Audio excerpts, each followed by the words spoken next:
Muy buenas tardes, muchachos. En esta tarde quiero comentar con ustedes algunos puntos sobre el segundo parcial, del tema que vimos en el segundo parcial y que va a ser objeto del examen del primer rápido como habíamos quedado. ¿Se acuerdan que es el capítulo número 1 de Jean Lacroix, Filosofía y Personalismo? Pues bien, para iniciar quiero comentar con ustedes que uno de los temas fundamentales y que de alguna manera contrastan en la filosofía del personalismo de Jean Lacroix, que ya comentamos en la clase al hablar de la tensión entre individuo y persona, son precisamente esos dos temas contrastantes, individuo y persona. Individuo, porque se acuerdan ustedes que comentamos que cuando hablamos o insistimos al hablar de la persona en la parte individuo, insistimos en que se reconoce el egocentrismo, la parte de concentrarnos solamente en nuestro propio bienestar y en la parte incluso pues que llamamos egoísta, ¿no? Sin embargo, cuando hablamos de la persona, hablamos de la parte, digamos, dinámica, de la parte, digamos, de compromiso, de apertura y sobre todo de donación hacia los demás. Por lo tanto, los dos temas principales que ya hemos comentado son individuo y persona. Pero al mismo tiempo es importante reconocer que cuando Jean Lacroix habla del concepto de persona, el concepto básico y fundamental sobre el que descansa esta filosofía del personalismo es el concepto de dignidad. Y aquí yo les había insistido que este concepto de dignidad es nada menos que un concepto fundamental manejado y sobre todo acuñado por el filósofo moderno que es Immanuel Kant. Entonces, un concepto básico de él. Pero al mismo tiempo, cuando Jean Lacroix habla de persona, habla de dignidad, pues dice que básicamente la persona no consiste y no se distingue por su característica de singularidad, individualidad o egoísmo, sino sobre todo por su amplitud de conciencia social. Esa amplitud de conciencia social tiene que ver con esa amplitud básicamente de que nosotros no podemos realizarnos como seres humanos solamente viendo nuestra propia célula tan individualista, sino que tenemos que ver más allá de nuestra propia conciencia personal. Por eso el trabajar por los demás, el buscar hacer el bien a los demás, el trabajar en una ciudadanía abierta al beneficio de la sociedad, es parte de este enfoque que Jean Lacroix nos presenta. Por lo tanto, ser persona no consiste, como dice él, en distinguirse por su singularidad individual, sino por esa conciencia de apertura. Pero en esta conciencia de apertura me recuerdo mucho que cuando platicábamos con ustedes en la clase decíamos que uno de los grandes filósofos que influyeron a Jean Lacroix en la época de la posguerra, porque él vive en la posguerra después de la Segunda Guerra Mundial, hay dos filósofos muy fundamentales que van a influir en su pensamiento del personalismo, que de alguna manera reflejan ese, como quien dice, ese tinte que llamamos existencialista de la visión personalista de Jean Lacroix. Son dos filósofos personalistas o existencialistas que llamados Jean-Paul Sartre y Albert Camus. Estos dos filósofos de alguna manera reflejan ese compromiso con la existencia más que con la esencia, según hemos comentado.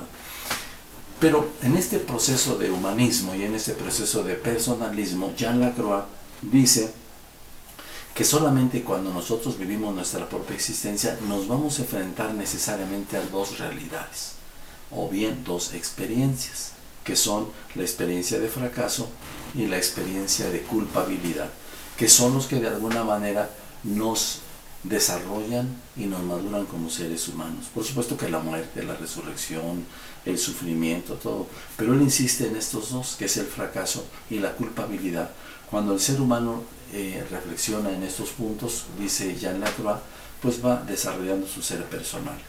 Pues bien, por eso decimos que la filosofía de Jean Lacroix, que él transmitió después de la posguerra, en línea con su maestro, que es Blondel, ¿se acuerdan que Blondel es el maestro de Jean Lacroix?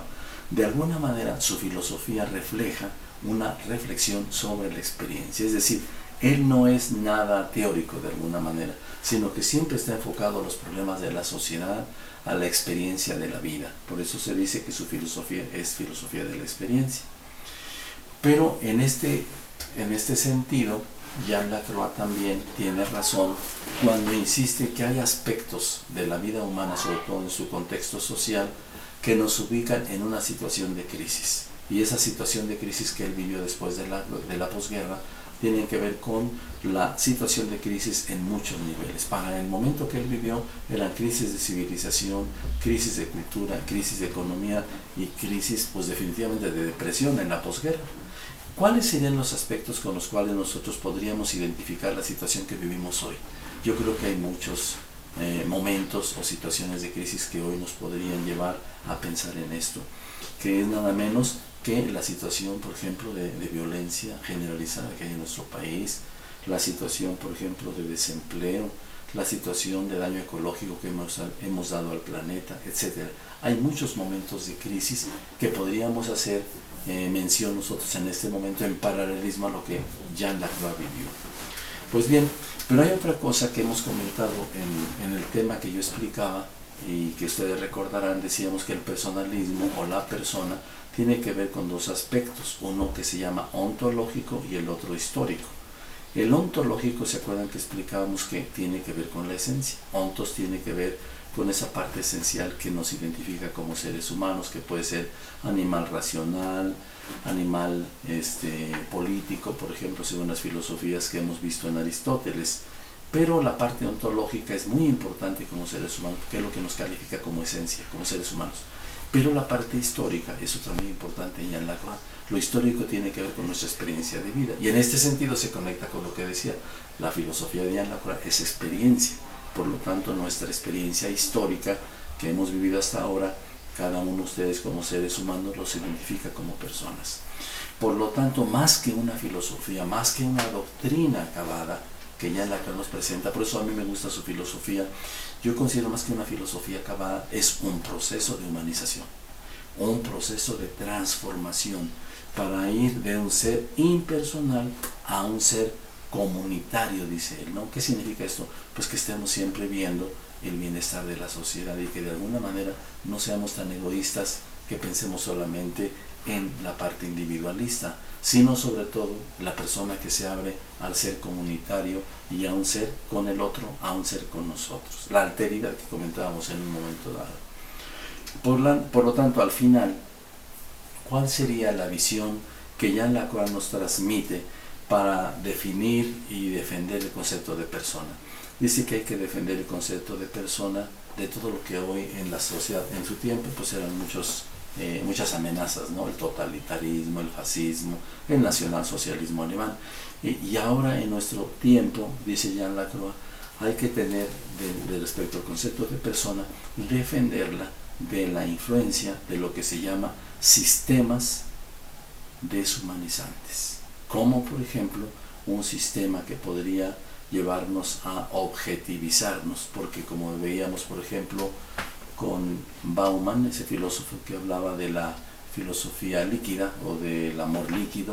¿Por qué? Porque hoy somos prácticamente víctimas de la carencia de sistemas fuertes, de sistemas estructurados y que de alguna manera pues nos objetivan. Somos objetos incluso nosotros como seres humanos de un consumismo realmente materialista que nos está llevando muchas veces a la pobreza de espíritu.